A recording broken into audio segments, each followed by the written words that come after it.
Hello, I suffer from obsessive compulsive disorder, which is an anxiety disorder in which people have unwanted and repeated thoughts, feelings, ideas, or behaviors. In other words, my life is a systematic pattern. But yesterday, I experienced a flaw in my own system.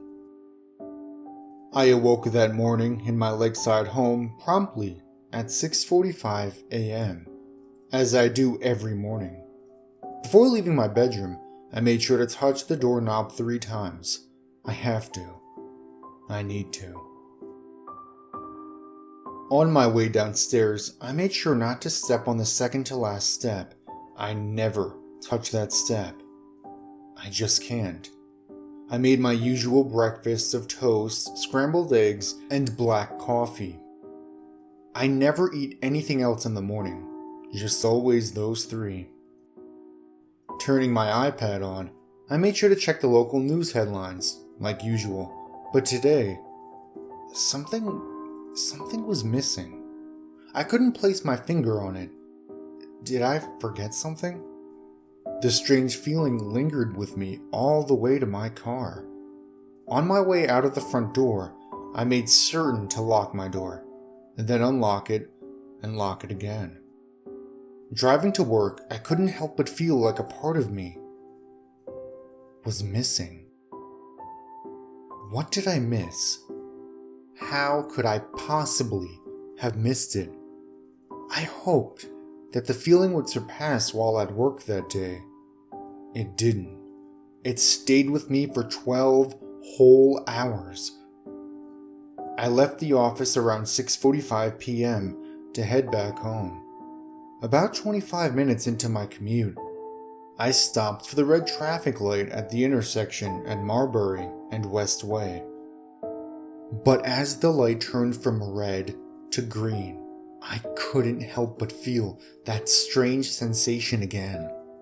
The only other person near me was the man driving behind me. He blared his horn for me to get going, but instead of accelerating, I just unrolled my window and motioned for him to go around me. He did.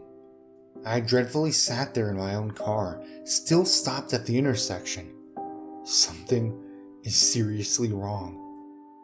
What am I missing here? I made sure to touch everything in my car, hoping that would spark my memory. I touched the dashboard, the leather seats, the emergency brake, and even the roof. It did nothing for me. My hands began to tremble as I slowly drove away. This isn't right. I don't like this. Arriving home, I pulled my '74 Mustang into the garage. I washed the car every weekday, never on weekends. I only washed the front of the car and the back, never the sides. No matter how dirty they get, I never wash the sides. I just can't. But something else seemed to be missing from my daily routine as I washed. No, not again. First the news, then the intersection. Now this. Finishing up with the car, I jogged out to the backyard. Only jog, never walk, never run. Opening up the tool shed, I felt yet another thing missing from my pattern. I screamed, "This isn't right! This isn't right! This isn't right!" I stumbled out of the shed and gazed out at the lake. It always seemed to calm me when my anxiety got out of control, but tonight, all I wanted to do was sleep. I needed to finish the day.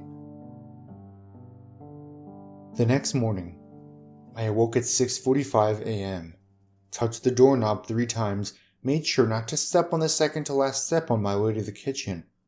I prepared my toast, scrambled eggs, and black coffee. I turned on the iPad, browsed the local news. It's still missing. I became aggravated. What is it I could possibly be missing? I began to feel nauseous. Hurrying out the door in a vicious rage, I quickly locked it, unlocked it, and locked it again. I drove off to work. I tend to get a lot of work done when I'm upset, strangely. So at least I felt some accomplishment when I left the office at 6:45 p.m. I drove fast on my way home. Very fast. What am I missing? I approached the red light at Marbury and West Way. Come on. Think. A man was walking in the middle of the intersection, on his way to the other side. Why can't I remember? The man's head spun as he noticed my Mustang coming straight for him at 85 miles per hour. I noticed him too. A wave of horror crossed over my face as I watched him dive to one side. I swerved into the same direction. A loud clunk was made as I crushed the man underneath my vehicle. Oh God.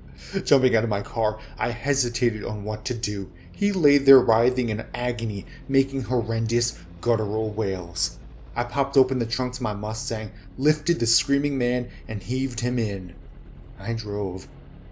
Upon entering my garage, I made sure to wash the blood off the front and rear of the car. The sides were not necessary. After dragging his broken body out to the backyard, I jogged to the shed. Inside were black garbage bags, cinder blocks, and a hacksaw. After dismembering the man, I was able to fit both the remains and a cinder block into the bag. Dropping him into the lake was all that was left to do. The following morning, I made sure to wake up at 6:45 a.m.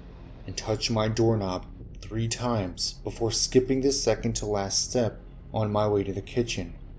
While eating my toast, scrambled eggs, and black coffee, I browsed the local news on my iPad. The top headline: Hit and run serial killer strikes again. I smiled. Back to normal.